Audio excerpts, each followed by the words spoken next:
دوستو آج کی ویڈیو میں ہم آپ کو مولانا حامد الحق صاحب کی لائف سٹوری سنائیں گے۔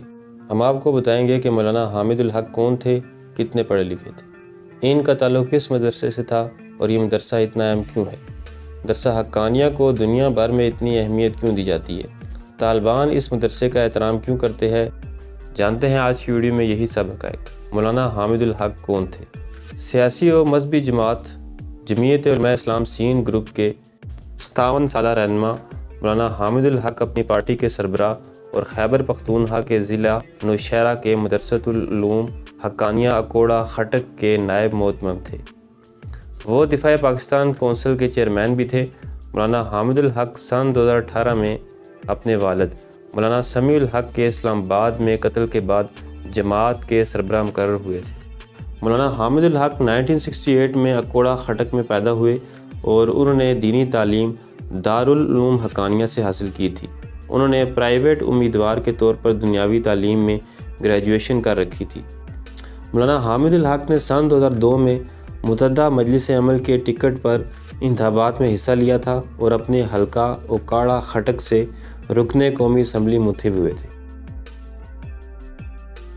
وہ 2007 تک قومی اسمبلی کے رکن رہے۔ انہوں نے اس کے بعد بھی انتخابات میں حصہ لیا لیکن کامیابی نہیں ہو سکی۔ مولانا حامد الحق اپنے والد مولانا سمیع الحق کے قریب سمجھے جاتے تھے اور انہوں نے سیاسی طور پر ان سے بہت کچھ سیکھا تھا۔ ان کے والد ایک معروف سیاسی اور مذہبی شخصیت تھے۔ حامد الحق اور ان کی جماعت کے دیگر اراکین افغانستان کی طالبان حکومت کے ساتھ مذاکرات کے لیے وفود میں شامل رہے ہیں۔ مدرسہ دارالعلوم حقانیہ اکوڑہ خٹک کی اہمیت کیا ہے؟ دارالعلوم حقانیہ کے بارے میں کہا جاتا ہے یہ طالبان کی ایک ایسی یونیورسٹی ہے جہاں سے فارغ ہونے والے طلباء میں سے اکثر نے انتہا پسندی کا راستہ اختیار کیا۔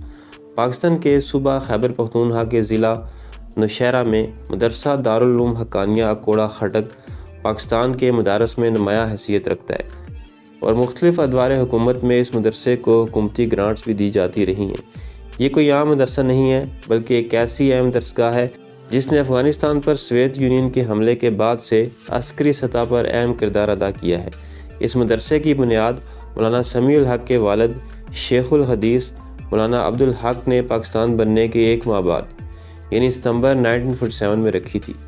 یہ مدرسہ پشاور سے اسلام آباد جانے والی شاہراہ جی روڈ پر اکوڑہ خٹک کے مقام پر واقع ہے۔ ماضی میں افغانستان سے بڑی تعداد میں لوگ اس مدرسے میں دینی تعلیم حاصل کرنے کے لیے آتے رہے ہیں۔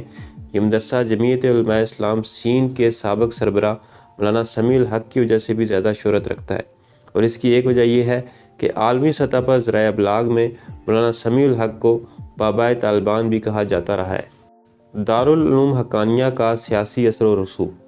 سن 2001 میں جب امریکہ نے افغانستان پر حملہ کیا تو اس وقت پاکستان کے مختلف شہروں میں احتجاج کیے گئے۔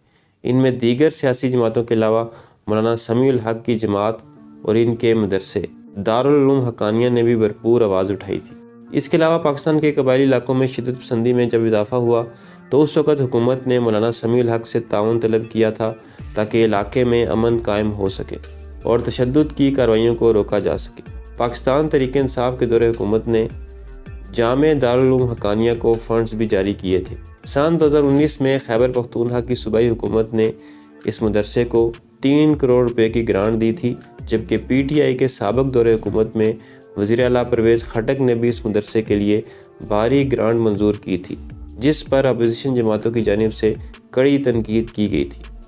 سن 2021 میں امریکی افواج کے افغانستان سے انخلا کے بعد جب طالبان نے کابل پر قبضہ کر کے ایک عبوری حکومت کا اعلان کیا تو اس وقت بھی جامع دارالعلوم حقانیہ اکوڑہ خٹک کا نام سامنے آیا۔ اس مدرسے کی اہمیت کا اندازہ آپ اس بات سے بھی لگا سکتے ہیں کہ اس وقت افغانستان کی حکومت، شورا اور اداروں میں متعدد ایسے لوگ شامل ہیں جو اس مدرسے سے فارغ التحصیل ہیں یا اس جامع سے ان کا گہرا تعلق رہا ہے۔